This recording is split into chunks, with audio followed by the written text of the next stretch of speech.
Shalom, shalom, shalom. I would like to start this video by giving all honor, praises, and glory unto Yahweh, Ba'asham, Yahweh Shai, Ba'asham, Racha, Kodash. Double honors to my teachers, the elders, apostles, and elder bishops of Great Millstone, teaching and ruling well, who are teaching the 100% truth of the gospel. Salutation, peace, and blessing unto the hopeful elect of the house of David, those who are keeping the law, statutes, and commandments, pushing forth these words, and are waiting on Yahweh Shai to come and deliver us. All right. So let's get into it. This lesson is about the value of wisdom, right? We have to understand that the Lord had made precious unto us, has given us a precious thing, which is faith, all right?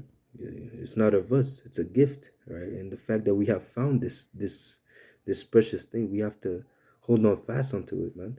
Lest we fall from this truth, man. All right. So it says here in Proverbs 8:10, receive my instructions and not silver, and knowledge rather than choice gold. Right? Receiving this understanding, receiving this knowledge is above silver and gold. For wisdom is better than rubies, and all the things that may be desired are not to be compared to wit. Whatever the world has to offer, wisdom is far out above, is way above what this world can offer. All right. Let me see.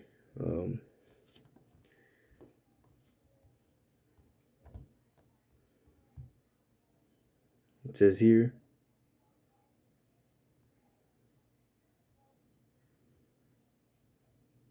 It says here in Ecclesiastes 1 and 2, vanity of vanities, said the preacher, vanity of vanities, all is vanity. When you jump to verse 14, it says, I have seen all the works that are under the sun, and above all, Salakia, and behold, all is vanity and vexation of spirit. So at the end of the day, whatever the world has to offer is nothing but vanity and vexation of spirit. Because if when you get all that money, you still want more money. Okay? After you get the big house that you wanted, you still want to get more. You're never satisfied, man. The flesh is never satisfied. All right? But once you have this truth, it says what?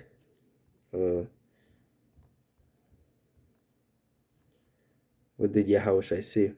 It says here, John 6:35. Yeah, and Yahweh said unto them, I am the bread of life, and he that cometh to me shall never hunger, and he that believeth on me shall never thirst. Okay, so again, that wisdom and knowledge, that our faith will provide us to the fact that we are content with what we have, man. Right? We are not, the only thing that we're hungry for is hungry for more wisdom, hungry for more knowledge. Okay, that's the only thing that we hunger for, man. We hunger in the spirit rather than in the flesh. Okay. But that comes with wisdom. Okay. Once you understand that the world has nothing to offer, you know, that's when you realize that you really want the spiritual things, because the things of the flesh will not satisfy you. Okay. But the spirit, once you get in tune with the spirit, once you're following after Yahushua, you become filled, and that's what it is to be filled with the knowledge and understanding. Okay, once you have this knowledge, you understand that you are content with what you have, and sufficient for the days, the evil thereof. Just to make it through the day, you already count yourself blessed, man. You're not thinking about, well, what am I gonna do in 2 years? What am I gonna do in the next 5 years? That's not important. As long as you make it through the day, man, that's a blessing in itself, man. You see? And let me find that content.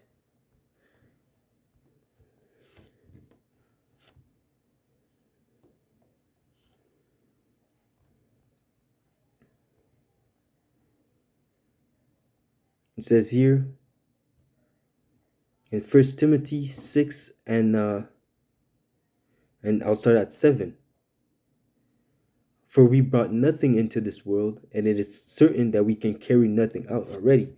So you're not gonna bring your brand new Mustang into the kingdom of heaven. You're not gonna bring your brand new house into the kingdom of heaven. You're not gonna bring all your girlfriends into the kingdom of heaven, right? You came in with nothing, and you leave with nothing. Okay. So what's in the next verse? It says, having food and raiment, let us therefore be therewith be content. As long as we have the necessary to make it to the day, we're happy. Let us be content. To be content is to be happy. Okay? To have a roof over your head already, that's a blessing. Okay? You have food over, if you have a roof over your head, you have food in the fridge, you have clothes on your back, man. That's a lot more than most people, than a lot of people, man. You know? Some people are like they like to think that they're in that woe is me spirit. Oh, I don't have as that goes into being covetous. Okay, to be, and it's against the law, statutes, and commandments. The Lord told us not to be covetous, and at the end of the day, that's the lifestyle that the world pushes. Look at your neighbor and see what he has, and covet it, to the point that you're not satisfied with what you have. You don't count your blessings. Instead of looking at the blessings that you have, you're looking at the fact that, I don't have this. My neighbor has this, but I don't have this. So now I have to work harder. I have to work overtime so I can afford this. He has a new car. I want a new car. All vanity. Again, like I said, the only thing that's in the world is vexation of spirit and vanity. Okay, so let's get back into it. So again, wisdom is not to be compared or to be desired. So like it. For wisdom is better than rubies, and all that the things that may be desired are not to be compared to it. So everything in the world is not to be compared to wisdom. Wisdom is above everything that the world has to offer. Right? This knowledge and understanding, the truth that the fact that you understand this truth, that means that it's way better. This knowledge is above what the world has to offer. Right? So it says here in Job 28:12. But where shall wisdom be found? And where is the place of understanding? Man knoweth not the price thereof, neither is it found in the land of the living. The death said, It is not in me, and the sea said, It is not in me.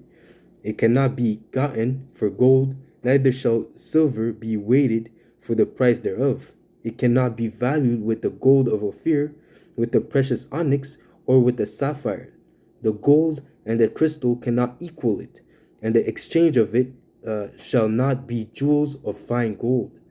No mention shall be made of corals or of pearls, for the price of wisdom is above rubies. The topaz of Ethiopia shall not equal it, and neither shall it be valued with pure gold. Verse 28, And unto men he said, Behold, the fear of the Lord, that is wisdom, and to depart from evil, that is understanding. Right? To have wisdom is to fear the Most High. And how do you fear the Most High? By keeping the law, statutes, and commandments. Right? And how do you depart and what is understanding? Understanding is to depart from evil, which means you're applying those law, statutes, and commandments. Because it's one thing to know the law, statutes, and commandments, but it's another thing to apply them and to keep them. Okay? So it says here in Isaiah 33:6, And wisdom and knowledge shall be the stability of thy time, and the strength of salvation. The fear of the Lord is its treasure. So again, like we said, wisdom is above rubies, it's above sapphires, above gold, it's above whatever the world has to offer. And that is why that is the treasure of the Most High. To fear the Most High, that is life and blessings, man. To fear the fear the Most High, that brings life. Okay? You can only find good after, to seek after, to walk after the Lord in fear and trembling, to serve the Lord in fear and trembling. Nothing but good can happen unto you, man. Right? And even if, and the thing is, because we live in the wicked world, and the earth was given unto the hands of the wicked, of course you're gonna go through tribulation. You're gonna go into hardship. Why? Because he that departed from evil, making himself a prey. And what did it say? To depart from evil is understanding. So once you get that understanding, now you become an enemy to the world. And that is the only reason why we're going through hell right now. Okay? You're going through hell, first off, because the Lord is testing you to see if you really have integrity, if you really believe, right? If you're really about this thing, okay? And the next reason is because the world is given unto the hands of the wicked, right? Because in the kingdom of Yahweh B'Shem Yahushua, in the kingdom of heaven, we're not going to go through hell for keeping the law, statutes, and commandments. All right? There's not going to be none of that, man. There's not going to be an opposition. We're going to have the kingdom and the dominion over the world, man. Under Yahushua and the 144,000, right? So the whole world is going to be run under righteous vibration. So everyone, starting with the Israelites, all the Israelites are going to be righteous and fulfilling the will of Yahweh Ba'ashem Yahushai by having the law, statutes, and commandments inner parts, right? Which will give us eternity, which will give us immortality. The fact that we will keep, the fact that we have that wisdom, the fact that we have that wisdom in us, programmed into us, will give us eternal life. And that is why I said that wisdom generates life. Okay, because having that wisdom and not going against the will of Yahweh Ba'ashem Yahushai will give you immortality. Because the wages of sin is death, and sin is the breaking of the commandments. So if you don't break the commandments, if you're always walking according to the wisdom, according to the will of the Lord, you will never die. Okay, and that's what's awaiting us in the kingdom of heaven when the Lord changes our body from this corruptible to the incorruptible. Right? And that's the value that comes with wisdom. That is why nothing in this world can equal it, man. Okay, because nothing in this world can give you immortality. Okay, these devils, they think that their technology, which is nothing but tech meaning craft, and study of craft, which means the study of witchcraft. Okay, so them with their technology, they think that they can with the MOTB and whatever, the Neuralink and all these other things, they think they can, make you, transform you into an iRobot, make you transfer your consciousness and do all sorts of witchcraft, but that's not going to work, man. That's not according to the will of Yahweh Ba'ashem Yahushai. In the fullness of his sufficiency, he's going to be found in straight. Okay? But again, the wisdom and knowledge shall be the stability of thy time and the strength of salvation. The fear of the Lord is his treasure. So wisdom is the treasure of the Most High, and he gave it unto us. It says truth will resort to them that practice in her, man. All right. So if you're ordained from the beginning to have that fear, to walk according to this knowledge, it's really a blessing from Yahweh Ba'ashem Yahushai that he has called you out of the world, that he chose you, because you have not chose. We do not chose the Lord. The Lord chose us. Okay. So it's really a blessing that the Lord has opened our eyes and taken us out of the world to receive this treasure, this valuable thing, man. This valuable thing that leads unto life. Okay? So again, it says here in Proverbs 8:33, hear instructions and be wise, and refuse it not. Blessed is the man that heareth me, and watcheth daily at my gate, waiting at the post of my doors. For whoso findeth me findeth life. And again, that's speaking of wisdom. If you find wisdom, you find life. Again, the wisdom generates life. To have wisdom, that's the righteous wisdom, the wisdom on the right hand. To have wisdom on the right hand generates life. Whoso findeth me findeth life, and shall obtain favor of the Lord. So what is that favor? Everlasting life, a kingdom, rulership over the heathens, right? And way more. I don't even know, man. It's beyond my it's above my pay grade. I can't even tell you everything that the Lord has prepared for us, man. Right?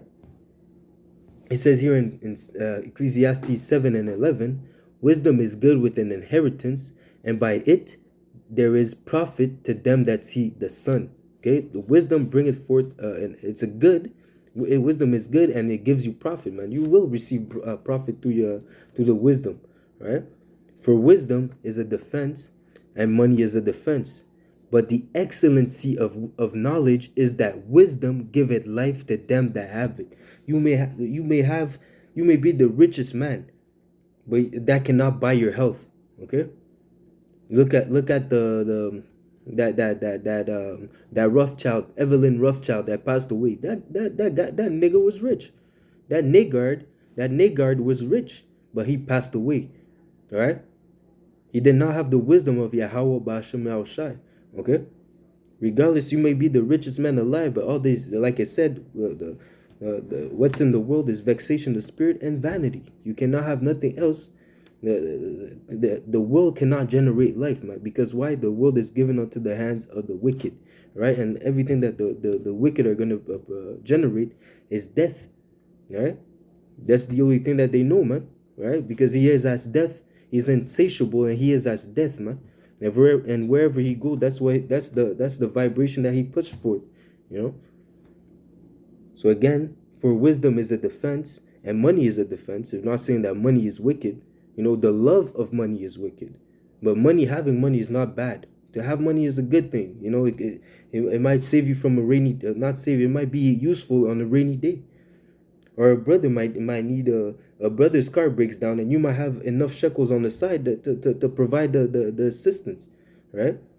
Money is a wisdom is the defense, and money is the defense. But the excellency of knowledge is that wisdom giveth life to them that have it, right? It says here in James, I'll close up with this, James 1 and 21. Wherefore, lay apart all filthiness and superfluity of naughtiness, and receive with meekness the engrafting word which is able to save your soul. All right? So through that wisdom, you're able to deliver yourself, man. Through that wisdom, you're able to save yourself if you receive it with meekness, and then again, if you apply the this knowledge, right? Because it's one thing, like I said, it's one thing to know, to understand this truth, but it's another thing to apply it. It's another thing to keep the law, statutes, and commandments. It says here, be ye a doer of the word and not a hearer only, deceiving your own selves. All right, because like I said, Paul said, I believe he at one point he said, if it wasn't Paul, it was James. If it wasn't Paul, it was James. He said, I will show you my faith by my works. You show me your faith without your works, and I'll show you my faith with my works. Faith without works is dead, right? So you have to show it, right? So it's one thing to have the knowledge; it's another thing to apply it, right? So that's what it is, man. That's the value of wisdom. The value of wisdom, the excellency of wisdom, is that it giveth life, right? So having this understanding, count yourself blessed, man. Count yourself blessed that the Lord has opened your eyes to understand the right way, and that He has led you to the path that leadeth unto salvation, right? The path that leads unto Yahweh Shai, that will lead you into mercy and salvation, all right? So that being said, I hope this lesson was edifying. I'd like to give all honor, praise, and glory unto Yahweh, Ba'asham, Yahweh Shai, Ba'asham, Racha, Kodash. Salutation, peace, and blessings. Until next lesson, Shalom, DTA, Ababa, Kwam Yashala, Shalom.